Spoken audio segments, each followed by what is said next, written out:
Hey guys, it's Meredith, and I'm redoing my review for the Perks of Being a Wallflower and the movie review for the Perks of Being a Wallflower, and people are walking by, so I just ignore them for now. Anyway, so let's get started with these reviews. Oh, so sauce. Alright, so the movie and the book basically have the same plot line. There's a boy named Charlie who's a freshman in high school, and he writes a series of letters to a friend. We don't know who the friend is, but in the book's sake, it's you. In the movie, it's the viewer. And he writes his highs, his lows, and his very lows, and the friendship that he has with Sam and Patrick, and with his family. And that's where the plot takes off, basically. And let's start with the book review first. This book is amazing. I think I read it at a right time. I was a senior in high school. I was a little alone because my friend went to Australia, so this book was just a little perfect for me. And it's basically someone explaining how freshman year sucks, and you always need someone right there with you, and that's what I cried. That's why I love this book so much. Anyway, let's get started with the characters. Let's start with Charlie. Charlie is basically your average Joe character who is a teenager. You're Charlie, and you're going through his life, and then you learn new things about Charlie. And I love how Stephen Chbosky, the writer and the director and the screenwriter for this movie and book, he made Charlie seem so real and so effortless, and I probably would be friends with Charlie if I knew him. And I just loved the character of Charlie. So many feels for Charlie. And now then Charlie meets Patrick, or nothing. And Patrick is like your outgoing friend, the one who will say anything that's on his or her mind, and he's so humble and so caring, and just so many characteristics that can be said about Patrick is true and correct.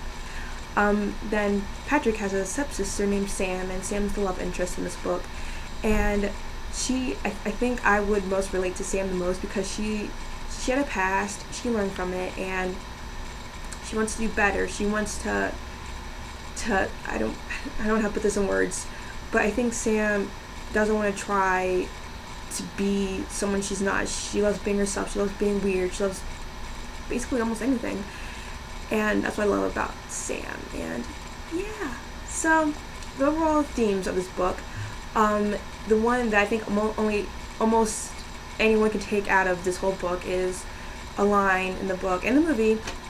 We accept the love we think we deserve, and I think that embodies this whole book, and feeling infinite embodies this whole book, and just being yourself and creating memories with people and so many other things. Oh my goodness. Anyway, let's talk about the writing. The writing in the book is very interesting. It's basically letters from Charlie to a friend, which is you, and it's in 3-4 parts. It's in about 3 or 4 parts, and has an epilogue, and you get through this book pretty quickly. The only problem I had with it is I couldn't stop reading this book. I would read a letter, read another letter, 4 in the morning. College life problems. And I love the way how it flowed and everything, and it's just so amazing that how detailed Charlie can remember these conversations with his friends and everything else, and I just thought that was really interesting and cool. And then last year, this movie came out, and I love this movie so much. So, Stephen Chbosky directed the film, he wrote the screenplay, and I think that's it. But his book, his movie, it was amazing. In my own opinion, I think more authors should do this, take gutsy risks, and direct and film their own movies, because it's their book. Anyway, I wrote a paper on it, I'm not getting into it, but anyway. This movie, I love it so much. If you get the DVD, it comes with audio commentary with Stephen Chbosky by himself and Stephen Chbosky with the cast. deleted scenes, a featurette, dailies, and deleted scenes with the poem in it. So I thought that was really interesting. So let's talk about characters and who plays whom. Anyway, so Logan Lerman plays Charlie. If you've seen Logan, he was in Percy Jackson and Lightning Thief, Hoot, and some other movies. And then we have Ezra Miller. He plays Patrick or Nothing, and Ezra was in episodes of Law and Order, Beware of the Gizmo with Lenny Kravitz's daughter, and City Island, which I love. I love that movie. I saw that movie before he was started working on this project, so that was interesting. And the girl who plays Sam, who is she? Oh, well, wait, her name's Emma Watson.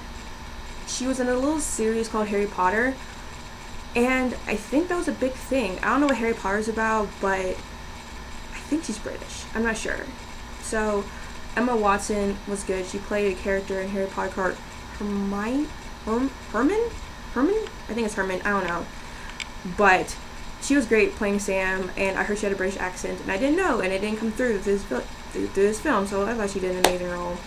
So anyway, some of the people who are in this movie, Nina, I don't know her last name, is the sister, and she is in the Vampire Diaries.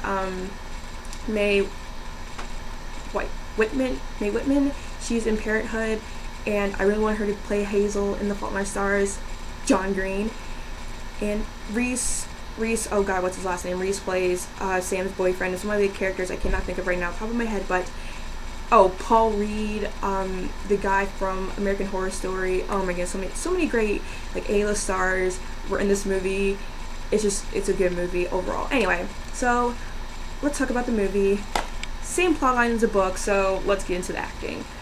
The acting was phenomenal. Oh my gosh, like the acting was so real. It seemed like it was like effortless.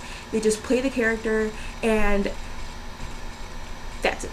It was that amazing.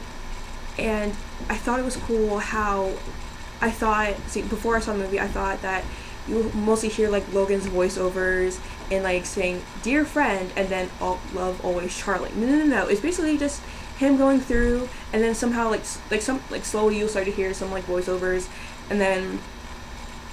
But it was a good movie overall. My favorite scenes in the movie. Now, warning: if you have not read the book or seen the movie, I would stop at this point in time because I might get some spoilers. So let's get started. So my favorite scenes. My favorite scene was the very beginning when you meet Patrick, and he's like pretending to be his woodshop teacher, and we did that to one of my professors or my grad student teacher. We pretended to be him, and I thought it was just so funny. And he's like, and the teacher walks in, he tells him to sit down, and he said, "Bob, would you read chapter 1?" He said, "Chapter 1, how to survive your fastest teacher who makes you feel like absolutely nothing." Okay guys, it's a important chapter. I think we should all pay attention. Something like that, but it was just so funny. I'm thinking, this is me every Friday. It's just so funny. And then my other favorite scene was when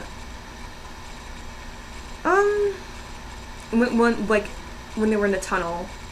I was like, oh my gosh, this is so amazing. Like, what is this? And then I think when Charlie gets when Sam leaves, and everyone knows the scene in the book and the movie, when Sam leaves and Charlie has like this hole in his heart, and he's about to commit suicide. I was like, that whole time, and tears came down my face. But Logan Lerman, you did a great job in portraying that. And I'm gonna give The Perks of Being a Wallflower, a movie, a 5 out of 5 stars. Superb. If you haven't watched this movie, I would recommend reading the book first and then watching the movie. And then I'm gonna give the book an infinite out of 5 stars. I want to read this book again, probably in the summer, maybe. I don't know, but I don't know. Steven Chbosky, you're amazing. And I hope everyone stays infinite. To all the college, to all my college friends, if you're watching, good luck on your midterms. Some of you guys are on spring break, so happy spring break. My spring break's not for another 3 weeks. Yeah, and anyway, I'll talk to you guys later.